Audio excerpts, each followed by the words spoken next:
बौद्ध संस्कार. जन्मताच कुणी सुसंस्कृत, ज्ञानी, असंस्कृत, असभ्य किंवा अज्ञानी नसतो. तर मानव समाजातील सर्व मनुष्य समानच असतात. परंतु मात्र पुढे त्यांच्यावर घडलेल्या चांगल्या किंवा वाईट संस्कारांनी ते सुसंस्कृत अथवा असंस्कृत बनतात. मानव जीवनात संस्काराला अत्यंत महत्वाचे स्थान आहे, कारण त्यानेच मनुष्य सुसंस्कृत होतो असा प्राचीन काळापासून विद्वानांचा मानस आहे. म्हणूनच तर प्रत्येक देशातील मानव समाजात देश जाती रिवाजानुसार काही संस्कार आजही प्रचलित असून त्यांचे पालन करण्यात येते. बौद्ध जगतात पुन्हा आपापल्या देश रिवाजाप्रमाणे 10 संस्कार प्रामुख्याने संपन्न करतात. भारतीय बौद्धांचे सुद्धा आद्य कर्तव्य आहे की त्यांनी त्याचे पालन करून आपणास सुसंस्कृत बनवण्याचा प्रयत्न करावा. ते 10 संस्कार जे आहेत ते याप्रमाणे आहेत. पहिला जो संस्कार आहे तो आहे गर्भमंगल. दुसरा नामकरण. तिसरा संस्कार जो आहे तो अन्नप्राशन. चौथा संस्कार केश कर्तन. पाचवा संस्कार कर्णवेद. सहावा संस्कार विद्या आरंभ. सातवा संस्कार विवाह. आठवा संस्कार प्रवज्जा. नववा संस्कार उपसंपदा आणि 10वा संस्कार अंत्यविधी. बौद्ध संस्कार पद्धतीने संपन्न करता यावेत म्हणून त्यांचे संक्षिप्तपणे विवरण या ठिकाणी मी देत आहे. प्रारंभी वर दर्शविलेले धार्मिक संस्कार विहारात बुद्ध विहार किंवा घरी पार पाडता येतात. त्याप्रसंगी पूजनीय भिक्षू संघाची उपस्थिती कल्याणकारक ठरते. परंतु त्यांच्या अनुपस्थितीमुळे कार्यक्रम तहकूब होतो असे मात्र नाही. त्यांच्या गैरहजेरीत ते संस्कार एखाद्या बौद्ध सद्गृहस्थाकडून करून घेता येतात. या प्रत्येक संस्काराच्या प्रसंगी जीवनाची आंतरिक व बाह्य पवित्रता करून बुद्ध पूजा, शील ग्रहण, त्रिरत्न वंदना, परित्राण पाठ व दान कर्म करावयास पाहिजे. कार्यक्रमाची व्यवस्था आपल्या परिस्थितीनुसार करावी. भगवान बुद्ध आणि परमपूज्य बोधिसत्व डॉक्टर बाबासाहेब आंबेडकर यांची पूजा वंदना करताना प्रथम त्यांचे मूर्ती किंवा प्रतिमेसमोर धूप दीप प्रज्वलित करून पुष्प अर्पण करावे. अनेक प्रकारची फळे समोर ठेवून पाण्याने पूर्ण भरलेले एक भांडे ठेवावे.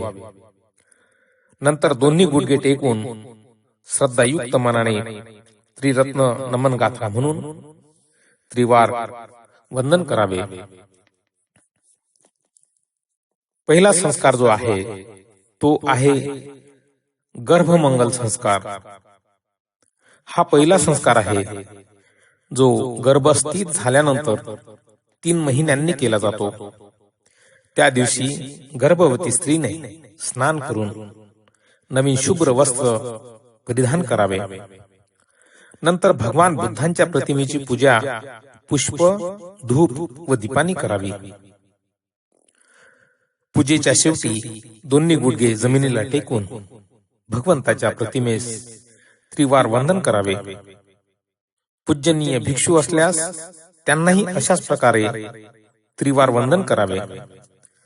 नंतर या स्त्रीने गर्भस्थित बालक अथवा बालिकेच्या मांगल्याकरिता त्रिशरणासह पंचशील प्रदान करण्यास भिक्षूंना याचना करावी, त्यांच्याकडून शील ग्रहण करावे. जर भिक्षू नसतील तर स्वतः शील ग्रहण करावे. नंतर त्रिरत्न वंदना, परित्राण पाठाचे श्रवण व गर्भाच्या जोपासनेसंबंधी भिक्षू जो उपदेश देतील तो एकाग्र चित्ताने ऐकावा.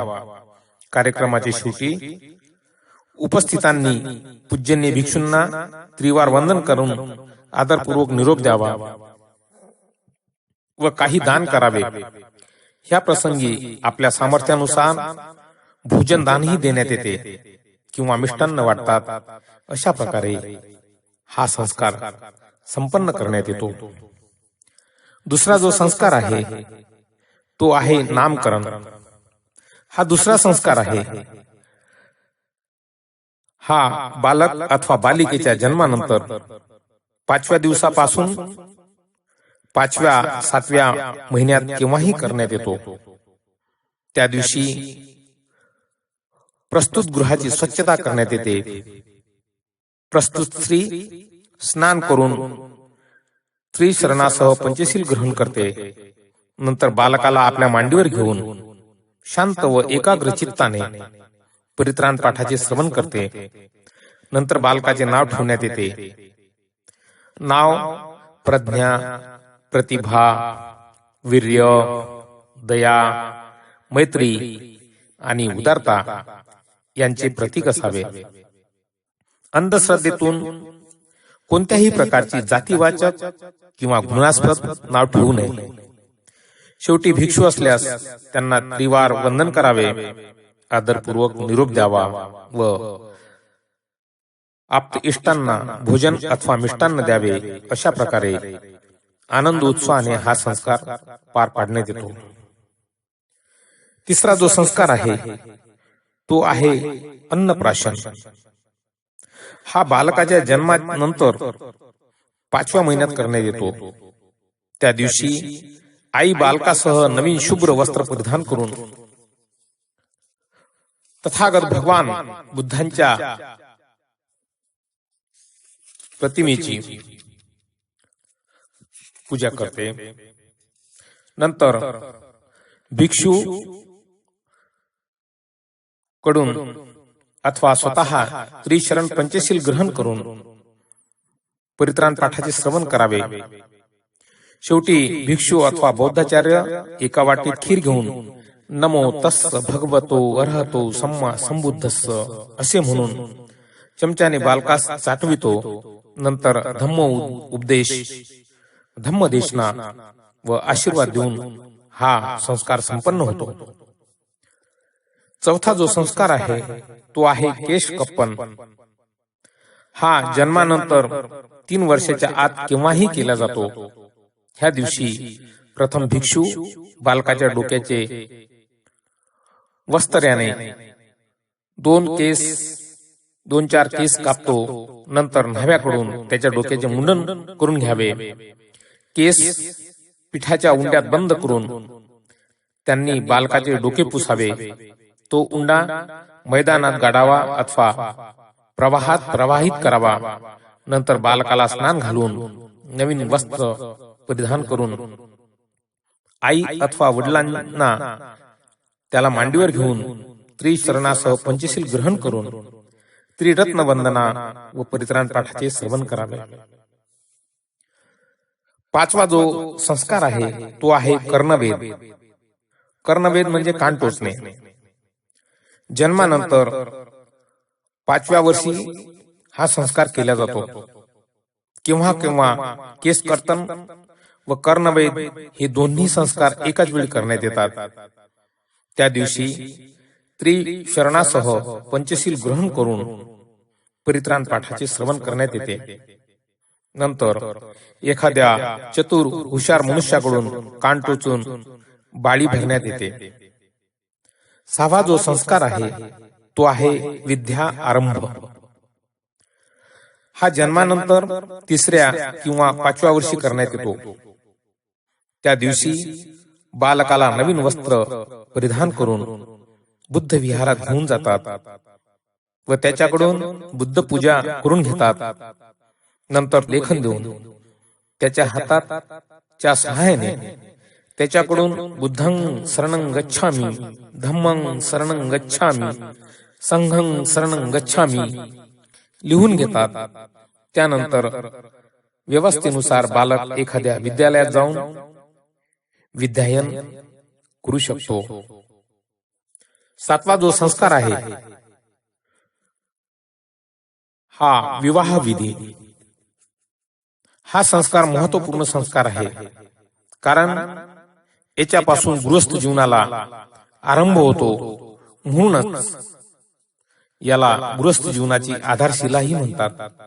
विवाहाचा उद्देश केवळ काम वासनेची तृप्ती करणे नसून संयमित जीवन व्यतीत करून योग्य संतती उत्पन्न करणे हा होय. यानंतर 8वा जो संस्कार आहे तो आहे प्रवज्जा.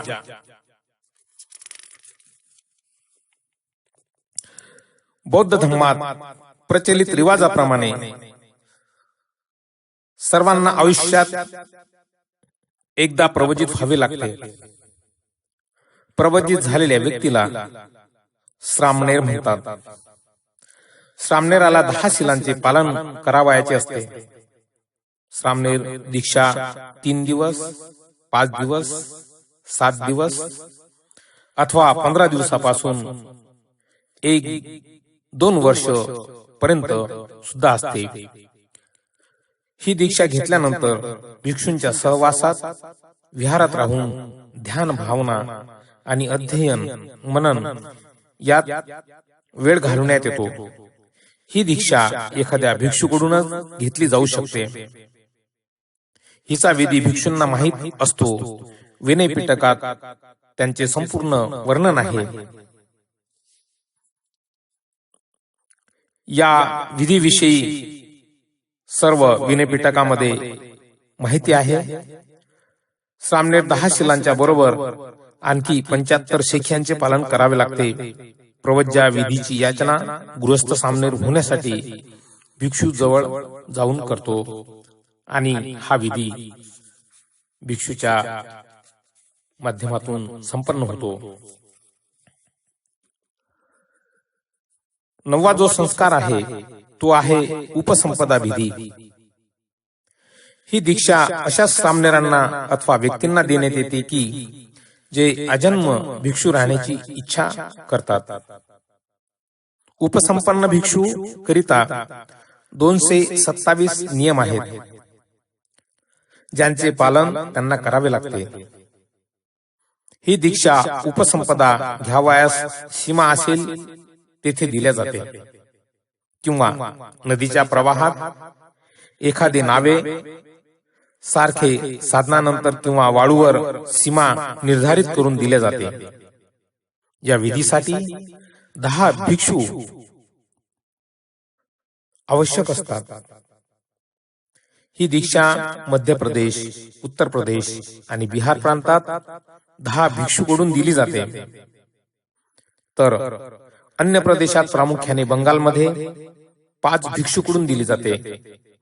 या दीक्षेकरिता उपसंपन्न होणारा व्यक्ती 20 वर्षाचा असावा लागतो. ह्या दीक्षेचा विधी सुद्धा विनय पिटकात सविस्तर दिलेला आहे. यानंतर जो संस्कार आहे, बौद्ध धर्मामध्ये जो संस्कार दिलेला आहे, तो संस्कार म्हणजे अंतिम संस्कार आहे, ज्याला आपण शेवटचा संस्कार म्हणूया.